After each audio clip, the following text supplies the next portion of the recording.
എത്രയൊക്കെ ബി.ജെ.പി. മന്ത്രിയെ വെള്ളപൂശാൻ ശ്രമിച്ചിട്ടും അതൊന്നും അങ്ങ് യേശുന്നില്ല എന്നുള്ളതാണ് സത്യം.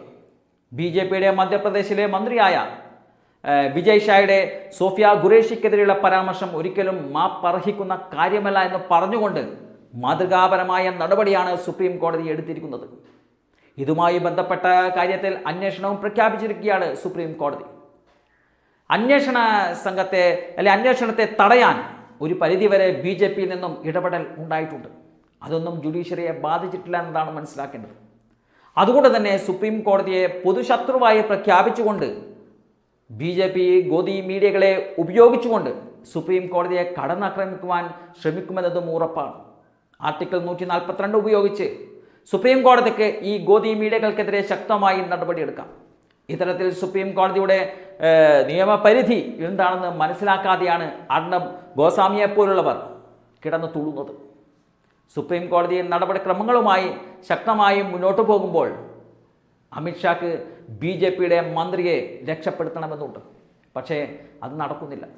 രാഹുൽ ഗാന്ധി കൃത്യമായും യുദ്ധവിമാനങ്ങളുമായി ബന്ധപ്പെട്ട ചില കണക്കുകൾ ചോദിച്ചപ്പോൾ അദ്ദേഹം രാജ്യദ്രോഹിയാണ് എന്നുള്ള രീതിയിൽ സംഘപരിവാർ മീഡിയകൾ വലിയ പ്രസ്താവനകളുമായി മുന്നോട്ട് വന്നിരുന്നു. പാകിസ്ഥാനിലെ സൈനിക മേധാവിയായിരുന്ന അസിൻ മുനീറിൻ്റെ പടവും രാഹുൽ ഗാന്ധിയുടെ പടവും എഡിറ്റ് ചെയ്ത് ചേർത്ത് വെക്കുന്ന രീതിയിൽ സംഘപരിവാർ മീഡിയകൾ സോഷ്യൽ മീഡിയയിൽ അപ്ലോഡ് ചെയ്ത പോസ്റ്റ് ഉൾപ്പെടെയുള്ള കാര്യങ്ങളിൽ നടപടി വേണമെന്ന് ആവശ്യപ്പെട്ടുകൊണ്ട് ഇപ്പോൾ കോൺഗ്രസ് സുപ്രീം കോടതിയെ സമീപിച്ചിരിക്കുകയാണ്. രാജ്യത്ത് ബി.ജെ.പിക്ക് ഇഷ്ടമില്ലാത്തവരെ കൃത്യമായി രാജ്യദ്രോഹികളായി ചിത്രീകരിക്കുവാൻ തുടങ്ങിയിട്ട് കാലം കുറയായി. നിങ്ങൾ ബി.ജെ.പിയെ എതിർക്കുകയാണെങ്കിൽ പാകിസ്ഥാനിലേക്ക് പോകൂ എന്നതാണ് അവരുടെ പൊതുവായ ഒരു നയം. അതിവിടെ ചിലവാകുകയില്ല.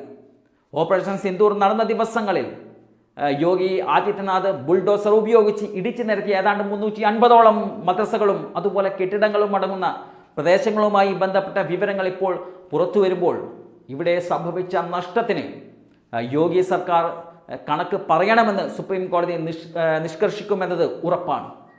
തിരിച്ചടികൾ ഓരോന്നായി കേന്ദ്ര സർക്കാരിനും അതുപോലെ ബി.ജെ.പി. നേതാക്കൾക്കും കിട്ടുമ്പോൾ സുപ്രീം കോടതിയുടെ ചീഫ് ജസ്റ്റിസിനെ രാജ്യവിരുദ്ധനാണെന്ന് പറയാൻ പോലും ഇവർക്കാർക്കും ഒരു മടിയും ഉണ്ടാകില്ല.